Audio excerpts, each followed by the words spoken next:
लग्नाचे दागिने म्हणजे श्रीमंत पेशवाई दागिने, नाशिकचे सुप्रसिद्ध सराफ मयूर अलंकार सराफ।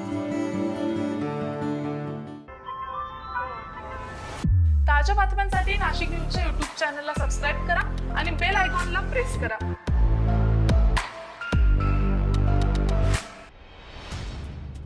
लोकसभा निवडणुकीचा प्रचार काल सोमवारी संपला।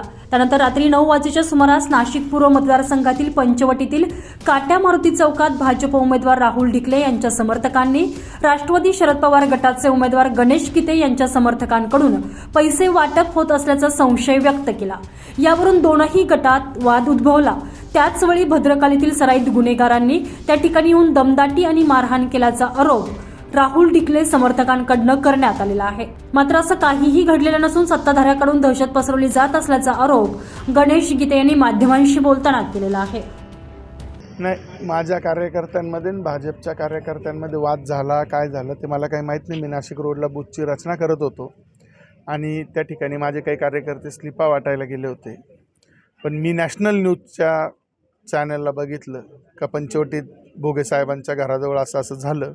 मग मी फोन केला माझ्या कार्यकर्त्याला, पण भाऊ मी स्लिपा वाटत होतो, मला काही माहीत नाही। पण त्या ठिकाणी अचानक 5-50 गुंड जमा झाले आणि नंतर माझ्या माहितीप्रमाणे अजून कोणतरी आलं त्या ठिकाणी आणि त्या ठिकाणी काहीतरी खूप मोठ्या प्रमाणात दहशत माजवण्याचा प्रयत्न केला। म्हटलं आता ते नव्याने नाही, 5 वर्षापासून सगळ्या शहरात गुंड पाळलेले, मग आता ते त्याच्यासाठीच पाळलेले आहे ना, काही 20 दिवस कामात येतील। आणि त्याच्यामुळे म्हटलं कोणाची गाडी फोडली काय फोडली मला तर काही कळालं नाही ते, पण मी आता माहिती घेणार आहे त्याची आणि माहिती घेतली की कळेल मला।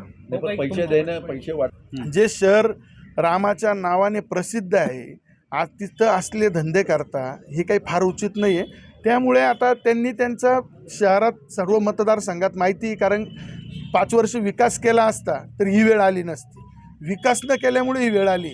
त्यामुळे त्यांनी विकास केला असता तर ते विकासावर बोलले असते, पण हा सगळा शहरात गुंडांचा सुळसुळाट, विकासाचा अविकास करून ठेवल्याचा सुळसुळाट, त्यामुळे ही परिस्थिती त्यांच्यावर उडवलेली आहे। आणि मला हे चांगल्या प्रकारे दिसतंय का या मतदारसंघातली जनता रोज बघते किती दादागिरी चालली आहे, काय चालले। आता मी दिवसभर फिरत असताना माझ्या मागे कोणीतरी आजूबाजूने 2-4 गाड्या फिरत राहता। अरे माझ्या आयुष्यात माझ्या गाडीत माझा ड्रायव्हर सोडून कोणीच नसतो, पण आता या शहरावर एवढी नामुष्की आली की त्यांना मला पण बॉडीगार्ड द्यायला लागला आहे। म्हणजे याच्यापेक्षा वाईट काय परिस्थिती आहे का, की डिपार्टमेंटचा याचा चूक नाही, कारण डिपार्टमेंटला प्रेशर खूप आहे आणि प्रेशर असल्यामुळे समजा या शहरात असे प्रेशर जर क्रिएट झाले तर ही फार वाईट आणि निंदनीय गोष्ट आहे। मी त्याचा निषेध करतो 100%। आणि आता याच्यानंतर जर माझ्या एखाद्या कार्यकर्त्याला कोणी धक्का जरी लावला तर मी CP ऑफिसच्या बाहेर जाऊन आंदोलन करायला बसणार आहे। निवडणुका येत राहता, निवडणुका जात राहता, पण ही असल्या प्रकारची दादागिरी, गुंडागर्दी या मतदारसंघात जर होणार असेल, बाजूच्याही 2 मतदारसंघांमध्ये निवडणुका चालू आहे, तिथं तर काय असे उमेदवाराच्या भावाच्या गाड्या बिड्या तर काय अजून मला वाटलं नाही कोणीतरी फोडल्या आहे, काहीतरी गेलं आहे। उलट तिकडं याच्यापेक्षा जर विचार केला तर त्या मतदारसंघात जास्ती स्लम आहे, इथं खूप अत्यल्प प्रमाणात स्लम आहे। आणि जेही काही निर्माण केलेले प्रॉडक्ट आहेत ते सर्व यांनी स्वतः निर्माण केलेले प्रॉडक्ट आहे। हे काही व इथं बिल्डेबल गुन्हेगारीचं पार्श्वभूमी असलेला एरिया होता असं काहीही नव्हतं, पण हे स्वतः रामाच्या मंदिराजवळ राहून काय संस्कार घेतले रामाचे मला काही कळत नाही। मी आता दरम्यान दोनही गटाकडून झालेल्या हाणामारीत 2 कारच्या काचा फुटलेल्या आहेत। पोलिसांनी जमाव पांगवल्यानं कार्यकर्ते माघारी फिरले।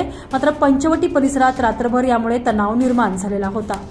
पोलिसांनी दिलेली अधिकची माहिती अशी की पंचवटीतील एका ज्येष्ठ माजी नगरसेवकाच्या घरात पैसे वाटप करण्यास काही जण कारमधून आल्याच्या संशयातून ढिकले आणि गीते समर्थक समोरासमोर आले।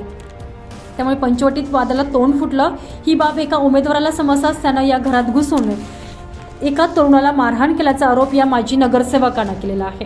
घटनेची माहिती परिसरात पसरताच येथे दोनही गटातील कार्यकर्ते जमले आणि वादाला सुरुवात झाली। वादाचं रूपांतर थेट हाणामारीत झालं। त्यानंतर 2 कारची तोडफोड कार्यकर्त्यांकडून करण्यात आली। पंचवटी पोलीस ठाण्यात दखलपात्र गुन्ह्याची नोंद करण्यात आलेली असून दोनही संशयितांना ताब्यात घेण्यात आलेला आहे। रात्री उशिरापर्यंत काट्या मारुती परिसरात हा तणाव होता। सराईत गुन्हेगाराच्या एंट्रीनं हा तणाव वाढल्याचं बोललं जातंय। भद्रकाली परिसरातील सराईत गुन्हेगार त्याच्या समर्थकांसह घटनास्थळी दाखल झाल्यानं दोनही उमेदवारांच्या कार्यकर्त्यांमध्ये वाद आणखीनच पेटला। विशेष म्हणजे या व्यक्तीविरोधात खुनाचा गुन्हा दाखल असून तो तडीपार असतानाही घटनास्थळी कसा दाखल होतो असा सवाल उपस्थित केला जात आहे। वरिष्ठ पोलीस निरीक्षक मधुकर कड यांनी घटनास्थळी धाव घेत जमाव पांगवला आणि परिस्थिती नियंत्रणात आणण्यात पोलिसांना यश आलेलं आहे.